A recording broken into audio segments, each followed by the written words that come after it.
Hey, what's up guys? My name is Axidroid and welcome back to another video. This is episode 18 of building Mimban in Lego and I'm super happy with this episode. I made some really cool progress. It's not that much progress, but it's very important progress because I'm finally started building the trenches, which is, a major part of this mock. It's basically all trenches, trench warfare mock. And I'm so happy with the detail I was able to put in. I was also able to put some lights in the trenches, which is I'm super happy with that. As you guys saw in my last video, I got a nice Light My Bricks haul and I was able to put those lights into the trenches as well. So I hope you guys are really excited for this episode, since I am very excited and very happy with this episode and this progress. So I got no hauls for this week, guys. I hope you guys are ready for this episode and ready to see the progress right now.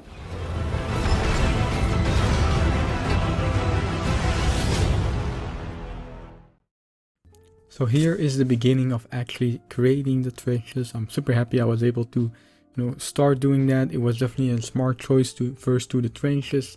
Got some pieces ready. This was my building station for the weekend. And, having all of the pieces around you definitely helps while building this. So I took one of the walls like I planned before, so I have some sort of, thing to look off and recreate it, but then this time with detail. And I wanted to have some formality with these trenches, so I kind of created the same pattern with the modified brick with the groove where the rail pieces fits inside in the middle, and then some masonry brick. And here's one of the first walls. I used some of the spring-loaded shooters as well, and some tubing, some nice detail, the ladders and all of that stuff. And I'm super happy with how these trenches look. It's not too much detail, it's a nice medium in between the very detailed and not too detailed.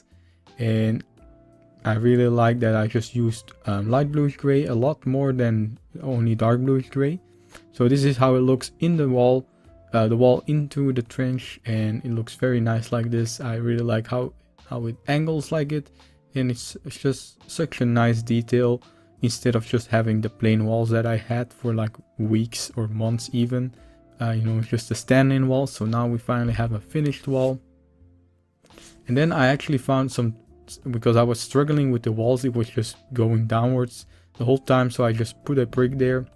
And here we have the second wall, and actually I just wanted to show you guys this awesome clone. I think it looks so cool with the pauldron and the comma, and I'm just gonna use this as a little reference piece for how big these walls are. So this is a smaller wall, also with a little bit of a control panel. But as you guys can see, there's still like some formality in the same pattern of the bricks I'm using. So now I had to get this wall out, and obviously I had some bricks there, so I need to get those out of there, because these walls are pretty just finicky. Because you'll see just in a minute how much they move. So putting a brick in front of them is definitely the smarter choice. As you guys can see, it just crumbles down.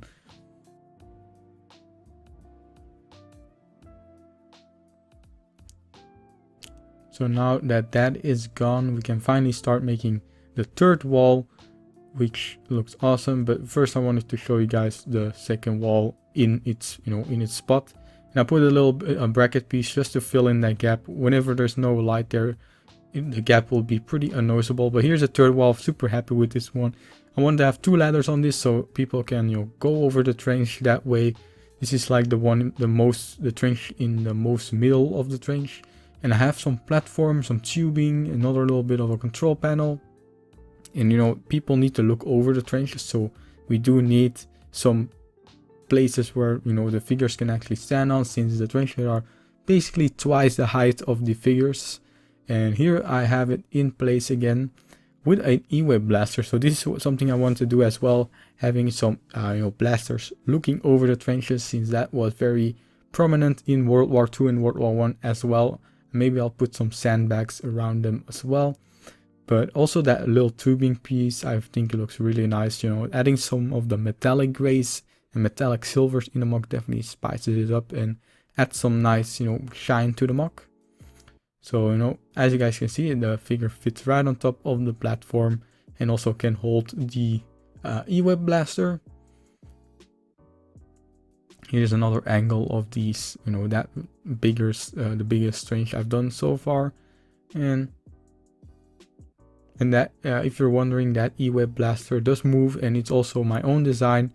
I think it's definitely, I mean, if I have to say so myself, definitely one of the best designs, because it's definitely, you know, more size accurate than the ones I've seen, and also have a little bit of a smaller panel there. So here we have the fourth trench, and also, I mean, I bought a lot of these tubing pieces in front, and this is actually a super cool piece. I've noticed that would be a very good piece for figures to stand on, since it has that little bit of detail, that little groove, those grooves in there. And this is the fourth wall, I believe, and that one is on the other side of the first one, and just adding some nice detail in there. Just all of the small tubing adds a lot, in my opinion. And this is a headlight brick where I'll eventually put some lights, as you'll guys see just after this, I think. And this is me putting the wall right in there. It just clicks in perfectly like that, but as you guys can see, it does, you know, move backwards, so I'll have to put a brick in front of it. I just put 3 bricks right in front of the trench wall, and just like that, it's just locked in place. It doesn't move anywhere. I mean, that's all it needs, just to be locked in place. And just look at that, guys. I'm so happy with it. Just awesome to have figures in there as well. Looks so good, in my opinion. And just this angle already just adds so much story to this mock, so much detail. And something that I did forget is adding you know, weathering, so I'll definitely have to do that, like a lot of dirt at the bottom of the mock, and that will nice. But here we have 2 Light My Bricks lights, and these are the blinking red ones. So first off I had to put these studs in there, so you'll see that later how those will connect to the headlight bricks. So here we have the first wall, and what I do is, you know, basically locking these lights in place, since if I would just put them in the headlight brick, they would just fall out. But this way, it's just stuck in there and doesn't move anywhere. And just like that, we have our first light. We have our first light in the mock. Super happy with that. Here you can see me, you know, fiddling and getting the wire under the trench and putting this mock, this trench wall back in place.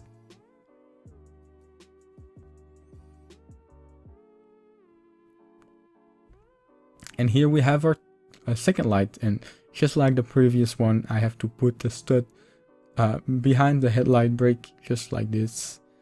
And, you know, it works perfectly because the light doesn't fit through the stud hole, but the connector part does, so you can fit that right in there. But the light, you know, the LED part doesn't go in between the little, you know, gap of the open stud. And I still have to figure out what I'll do with all these, you know, wires. But just for now, I want to have them just out of the back of the mock, so I can easily access them.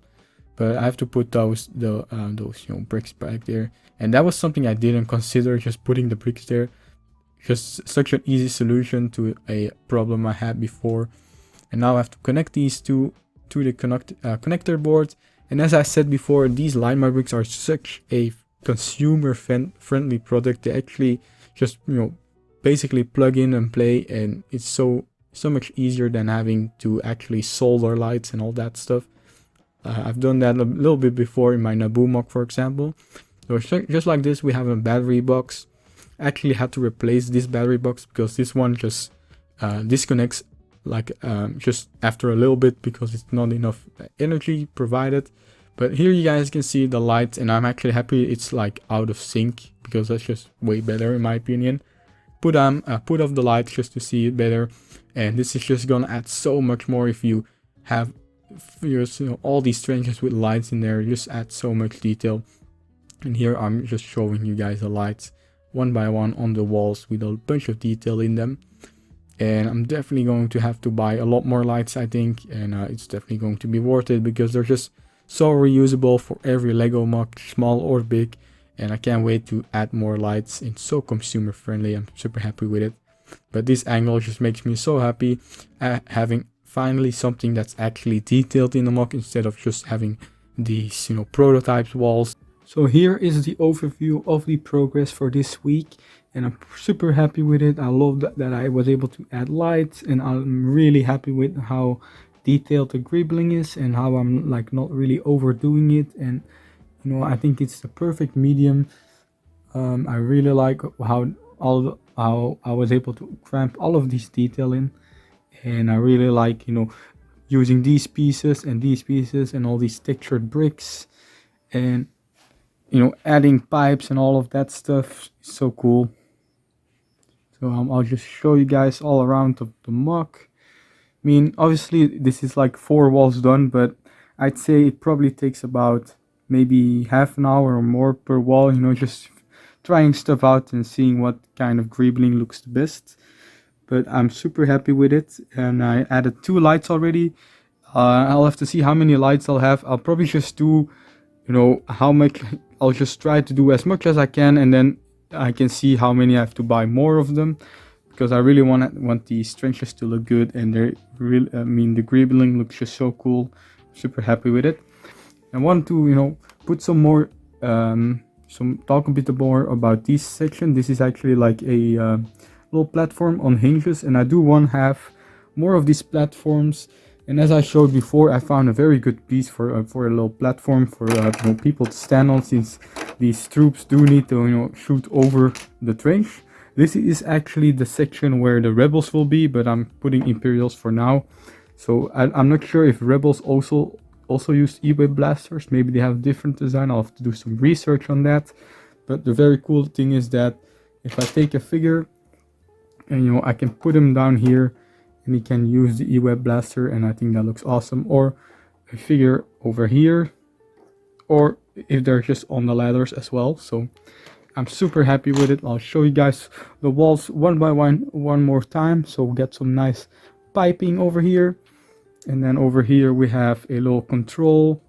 We got a ladder and then a controlling panel thing. Just, you know, maybe they can have some cameras or something, or some drones, or just some all different camera angles on that little screen there. Same for that. We have some control panels. And on this side, it's mostly just, you know, a big platform for a blaster to stand on. So I think that looks so cool. Tell me what you guys think of these trenches. If you want to see something else in the trenches, or, you know, maybe some medic, you know, place where there's a little bit or something, just things like that. So I think I'm super happy with it. Hope you guys really enjoyed all of this progress. If you guys like this video, please leave me a like on the video down below, leave a comment down below as well, and subscribe to the channel and hit that bell icon. I really appreciate you guys always staying till the end of the video. You guys are the real viewers, the real homies. So thank you guys so much for watching, and I'll see you guys in my next video.